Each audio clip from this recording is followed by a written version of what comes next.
Kalian tahu nggak sih kalau kita hidup di zaman dimana kita pengen semuanya itu serba bersih dan estetik, karena kerja kita sekarang di sosial media cuman bisa mamerin setup kita yang sedang di WFH. Menurut gua akan sangat bagus kalau kita bisa mengurangi jumlah kabel, karena nggak bisa dipungkirin bahwa setup yang memiliki kabel yang lebih sedikit bisa terlihat lebih cantik dan juga lebih estetik. Tapi kalau ngomongin soal audio, gue nggak gitu percaya bahwa headset yang menggunakan teknologi wireless itu bisa memberikan suara yang cukup bagus. Bahkan kemarin gue sempat bahas dari Daro. Tapi hari ini Daksa dari Rexus ingin mencoba kesempatan untuk menciptakan headset wireless yang bentuknya juga menurut gue menarik. Tapi bagaimana dengan kualitas yang diberikan oleh headset yang satu ini? Kalau kalian penasaran, tonton terus videonya untuk tahu jawabannya.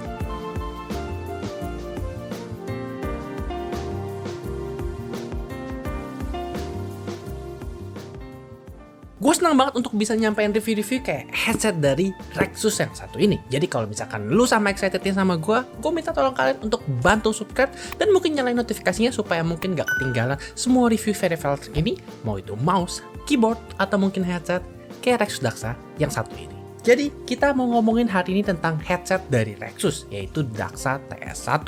Kemarin gue sempat bahas bahwa ada produk yang similar dari produk Daro dengan range harga sekitar 700 ribuan. Dan gue gak nyangka bahwa ternyata Rexus juga ingin bermain ke pasar ini dan berpikir bahwa headset multimedia yang memiliki mikrofon dan juga mungkin sedikit fitur-fitur lain seperti RGB bisa menarik pasar market Indonesia. Tapi ada satu hal yang paling penting untuk dijawab. Karena pertanyaannya adalah, kalau memang Rexus ingin masuk ke market headset wireless dengan segmen harga segini, apakah produk yang dikeluarkan dari Rexus bisa membuat kalian cukup puas? Atau bisa dibilang, apakah produk ini cukup bagus untuk direkomendasikan kalau kalian lagi ngincer headset wireless yang bisa dibilang budgetnya terjangkau? Nah, sebelum kita ngomong itu, mari kita ngomongin soal apa yang bisa kalian dapatkan kalau kalian beli headset yang satu ini. Di dalam kotaknya kalian bisa mendapatkan ucapan keren dari Rexus dalam bentuk kertas kalkir, dan di dalamnya kalian bisa menemukan headset sendiri yang didapatkan dengan mikrofon yang bisa dicabut. Kalian mendapatkan receiver 2,4 GHz yang nantinya bisa digunakan untuk bisa terkoneksi dengan laptop atau PC kalian. Dan kalian juga mendapatkan pouch untuk bisa membawa headset ini kalau misalkan kalian mau traveling kemana-mana. Oh, nggak lupa juga, kalian juga sebenarnya mendapatkan kabel USB-C untuk bisa ngecas dengan colokan ke USB-A dan USB-C ke 3,5 mm jack kalau kalian mau menggunakan ini tanpa wireless. Karena kita udah beresin soal unboxing, sekarang kita langsung masuk ke produk yang paling penting, yaitu kualitas eksterior dari headset yang satu ini. Gua sangat suka dengan design language yang diberikan sama Rexus Daksa TS1, karena bisa dibilang bentuknya itu sangat modern dan juga kayak enak untuk dilihat. Apalagi kalau misalkan kalian tahu bahwa ternyata headset sebelah kiri dan kanan juga dilengkapi dengan lampu RGB kalau kalian nyalain headsetnya sendiri. Nah, kalau kita ngomongin soal earbandnya, sebenarnya terbuat dari plastik dengan lapisan coating yang bisa dibilang cukup bagus, dan bisa dibilang earband untuk kepalanya cukup nyaman, tapi nggak bisa dibilang terlalu empuk. Dan kalau misalkan kita ngomong soal ear cup yang ada di sebelah kiri dan kanan, bahannya kurang lebih hampir mirip dengan yang diberikan di earband di atas kepala kalian. Nggak terlalu empuk, tapi juga nggak terlalu keras. Sayang ya, salah satu komplain yang bisa gue bilang dari ear cup headset yang satu ini adalah ukurannya terlalu kecil untuk bisa masukin telinga gue. Jadi kalau mungkin kalian merasa bahwa ukuran telinga kalian agak besar, bisa jadi telinga kalian akan sedikit tidak nyaman kalau menggunakan headset yang satu ini. Kalau kita ngomongin soal design language, dia juga menggunakan kabel yang keluar dari setiap masing-masing ear cup-nya ke dalam ear cup-nya, karena bentuknya nggak kayak model besar yang bisa menutupin semuanya. Dan kalau misalkan kalian pengen menggunakan fleksibilitas untuk ngukurin pas sama kepala kalian, dia menggunakan strap besi yang bisa bergerak secara fleksibel, cuman nggak ada kayak penanda garis atau misalkan kayak penanda untuk bisa tahu berapa level sudah kalian tarik. Jadi mungkin kalian harus tarik secara kurang lebih dan coba pasin sama kepala kalian kalau kalian mau pasang headset yang satu ini. Sekarang kita ngomongin soal fitur yang bisa kalian dapatkan pada headset yang satu ini. Nah, gue ngomong dulu nih dari awal, headset ini tidak datang dengan support software. Jadi semua fitur yang bisa kalian lakukan untuk memodifikasi headset ini, semua ada di tombol yang berada di sebelah earcup kiri atau kanan pada headsetnya. Jadi gue akan jelasin satu-satu. Di sebelah kiri, kalian bisa menemukan volume adjuster untuk bisa ngontrol volumenya. Perlu diketahui bahwa volume control ini hardware based, jadi mau ukuran software berapa kalian setting di komputer, itu juga tetap bisa dikecilin dan independen dari yang pengaturan di komputer atau laptop kalian. Kalian juga bisa menemukan USB-C untuk bisa melakukan charging atau ingin kalian koneksikan ke 3,5 mm jack. Nah, kalau kita ngomong soal earcup kanan, ada tombol power untuk bisa menyalakan headsetnya sendiri. Dan kalau misalkan kalian nyalakan untuk pertama kali dan kalian belum colokin dongle 2,4 GHz, dia akan berkedip warna hijau untuk menandakan kalau dia sedang mencari untuk pairing. Nah, kalau misalkan kalian juga colok USB 2,4 GHz-nya, dia juga akan ada kedip-kedip warna merah di bawahnya kalau misalkan kalian belum nyalain headsetnya sendiri. Kalau dua-duanya udah ketemu, headsetnya akan langsung otomatis nyala RGB secara cycling dan kedip-kedip merahnya ada di 2,4 GHz-nya langsung sudah tidak kedip lagi. Satu tombol lagi adalah EQ yang bisa diatur untuk bisa mengatur EQ secara software pada headset yang satu ini. Nah, kalau misalkan kalian juga mau tahu, ini adalah headset yang sudah include dengan mic. Jadi di sebelah kiri kalian juga bisa menemukan colokan mikrofon yang bisa kalian gunakan untuk colok atau mungkin bisa cabut kalau kalian lagi nggak pakai untuk ngobrol. Nah, kalian perlu tahu bahwa colokan mikrofon ini ada sedikit kunci locknya, jadi kalian nggak bisa colok sembarangan dan perlu colok di arah yang tepat supaya kalian bisa kunci dan nggak goyang kemana-mana. Cukup bagus fiturnya dari Rexus. Salah satu fitur yang nggak kalah pentingnya kalau kalian juga kepengen mengontrol mikrofon pada headset ini adalah tombol mute mikrofon yang terdapat di sebelah kiri earcup headband juga. Jadi kalau misalkan kalian sudah colok mikrofonnya tapi nggak punya waktu untuk bisa nyabut, kalian bisa memencet tombol itu untuk bisa langsung memute cara dari fisiknya. Jadi input mikrofon kalian nggak kedengeran kalau kalian sedang melakukan hal-hal yang tidak diingin ketahuin oleh teman kalian atau mungkin partner kerja kalian. Nah, sekarang kita ngomong soal kenyamanan waktu pakai headset ini sehari-hari. Karena bisa dibilang kalau gua itu sudah tes hampir 3-5 hari untuk menggunakan Rexus Daxa yang satu ini. Dan bisa dibilang rasanya cukup nyaman di kepala, walaupun bisa dibilang nggak terlalu gigit. Jadi kalau mungkin kalian seseorang yang sangat bersemangat kalau misalkan menggunakan headset ini punya probabilitas untuk bisa tercopot kalau mungkin kalian kayak dugem terlalu keras. Tapi selain itu, secara umum karena headsetnya yang cukup ringan di kepala, gue nggak merasa terlalu tertekan, apalagi gue suka hal tersebut karena gue menggunakan kacamata. Dan hal tersebut biasanya bisa menggunakan rasa yang cukup sakit di kepala dan juga melukai earcupnya di umur yang cukup panjang. Nah, kalau misalkan kalian pengen tahu seberapa lama gue pakai, gue kemarin sempet 12 jam selama 2 hari berturut-turut menggunakan headset ini untuk melakukan streaming, untuk bisa memutar suara, dan juga kadang-kadang menggunakan mikrofon untuk bisa berbicara yang bisa kalian sendiri simak di sini kalau misalkan kalian penasaran. Jadi dari situ gue bisa bilang bahwa penggunaan itu sangat fleksibel karena dengan tidak adanya kabel, gue bisa dengan nyaman berpergian satu tempat ke tempat lain tanpa harus peduli kalau misalkan gue kependekan. Karena nggak ada kabel itu membuat gue yang tadinya merasa tidak bebas untuk bisa bergerak jauh dari komputer, jadi bisa lebih fleksibel dan bahkan bisa mungkin pergi ke toilet atau mungkin ngambil minum. Dan menurut gue itu adalah hal yang sangat nyaman yang terkadang bisa dilupakan kalau kita menggunakan headset yang mempunyai kabel.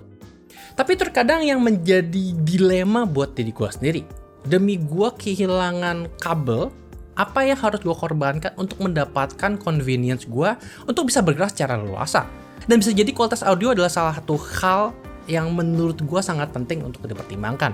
Karena dari dulu gue sudah terlalu lama menggunakan Audio Technica M40X, dan menurut gue menggunakan headset audio itu adalah suatu pengalaman yang jauh lebih nyaman daripada menggunakan headset-headset yang punya branding gaming atau bahkan tidak menggunakan kabel kayak Rexus yang satu ini. Tapi terkadang setelah menggunakan untuk cukup lama, kenyamanan untuk tidak mendapatkan kabel itu bisa membuat gue mentolerir akan kualitas audio yang diberikan sama Daxa TS1. Bisa dibilang suaranya agak sedikit lebih di-boosted di Daxa TS1 dan hampir mirip dengan headset Daro yang sebenarnya gue sudah pernah review juga. Tapi gue nggak tahu kenapa ketika gue denger kebanyakan lagu mastering yang mungkin referensinya dari J-pop atau dari Jepang, itu suara masteringnya agak gepeng itu menyenangkan untuk didengarkan. Jadi kalau misalkan kemarin gue denger lagu dari Lin yang Persona 5 soundtrack, gue nggak tahu kenapa rasanya tuh asik banget karena suaranya tuh kayak agak kotor gitu. Dan headset ini kayaknya bisa memberikan suara yang kotornya dengan cukup baik.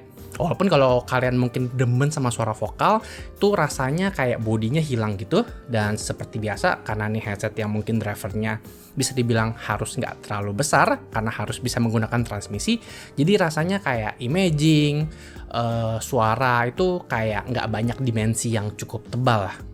Dan yang paling penting adalah kalau kita sudah kehilangan audio, bagaimana dengan kualitas mikrofon? Karena itu adalah dua hal yang paling penting yang membuat headset ini menjadi bagus untuk direkomendasi atau enggak sama sekali. Karena menurut gue headset ini harus bisa memberikan kualitas suara yang menurut gue cukup jernih untuk bisa digunakan di aplikasi macam kayak Discord, atau mungkin kalau kalian setiap hari itu harus pergi meeting menggunakan Google Meet atau Zoom. Dan bisa dibilang gue sih nggak berani menyarankan untuk menggunakan headset ini kalau mungkin kalian kayak streaming seperti yang gue contohkan di video yang udah gue link. Tapi kalau misalkan kalian hanya menggunakan ini untuk meeting sehari-hari atau bahkan kayak berkomunikasi di Discord, menurut gue suaranya cukup jelas walaupun bisa dibilang nggak terlalu kayak bagus model kayak mic condenser. Nah, ini adalah segmen yang tepat untuk bisa membicarakan apa yang menjadi hal yang kurang atau bisa dibilang harus diimprove kalau memang Daksa mau membuat headset wireless yang satu ini menjadi lebih menarik kalau misalkan tetap ingin dibeli dan memiliki segmen harga yang bisa dibilang di bawah 1 juta lah. Dan ada beberapa hal yang menurut gue perlu disampaikan. Contohnya kayak tombol mute mikrofon yang ada di sebelah earcup kiri itu, di unit yang gue dapatkan tombolnya agak sedikit kayak nyangkut kalau kadang-kadang dipencet masuk atau keluar. Kalau di B-roll sih nggak kelihatan, tapi rasanya agak annoying aja kalau misalkan kalian mau mute dan kalian kira udah mute tapi ternyata belum, dan terjadilah hal-hal yang tidak diinginkan. Lalu hal kedua, kalau misalkan kalian lagi menggunakan USB-C untuk bisa connect ke 3,5 mm dan kalian matiin wirelessnya, kalian nggak mendapatkan RGB yang mungkin buat beberapa orang disayangkan, tapi ya halnya kurang lebih seperti itu. Dan jangan berharap kalian mendapatkan kualitas suara yang jauh lebih hebat, karena memang drivernya itu begitu-begitu aja. Tapi bisa dibilang improvementnya itu agak sedikit berbeda kalau misalkan daripada kalian menggunakan 2,4 GHz. Nah, abis itu kalau misalkan kalian senang sekali menggunakan headset wireless untuk bisa bepergian kemana-mana dan bisa ngobrol dengan Discord tapi sambil ke dapur atau ke toilet, nggak ada suara yang bisa menandakan kalau misalkan sinyal dari headset kalian sudah putus. Dan yang paling penting adalah kalian nggak bisa tahu kalau mikrofon kalian itu masih bisa memberikan suara atau enggak. Jadi kalian berasa kayak dikacangin gitu di Discord. Gue tadinya udah siap untuk memberikan jawaban yang biasa-biasa aja ketika melihat barang dari Rexus yang satu ini. Tapi ternyata kualitas audio yang diberikan sama Rexus Daksa TS1 ini jauh lebih baik dibanding yang diberikan sama Daro. Jadi kalau misalkan memang kalian tertarik untuk bisa upgrade ke headset yang wireless, bisa mempunyai mikrofon dan bisa pergi kemana-mana, walaupun nggak sebenarnya memiliki kualitas audio yang luar biasa, ini sebenarnya headset yang bisa dibilang cukup ganteng lah ya. Apalagi kalau mungkin kalian lagi bosan di rumah dan mungkin mau streaming kecil-kecilan, mau itu di YouTube atau di Twitch. Karena menurut gue tampilannya bisa dibilang cukup modern dan juga cukup seksi lah. Nggak ada kabel ini nih membuat gue sangat tergiur untuk minimal punya satu lah. Kayak kalau misalkan mungkin gue mau stream 12 jam lagi gitu, atau mungkin ya mau ngobrol sama anak-anak di Discord sambil ambil sarapan atau mungkin sambil ke toilet. Jadi segitu kiranya review gue untuk Rexus Daksa TS1. Gimana menurut kalian? Apakah kalian sudah wishlist barang ini? Atau bahkan sudah beli? Atau bahkan kalian lagi nonton reviewnya menggunakan headset ini? Mungkin kalian bisa share hal-hal minus yang mungkin belum gue sempat ceritakan di video ini. Atau mungkin hal-hal yang membuat kalian impress dengan barang yang satu ini. Semuanya bisa kalian tulis di kolom komentar di bawah. Seperti biasa, nama gue Jonathan, stay safe, dan sampai jumpa di video selanjutnya.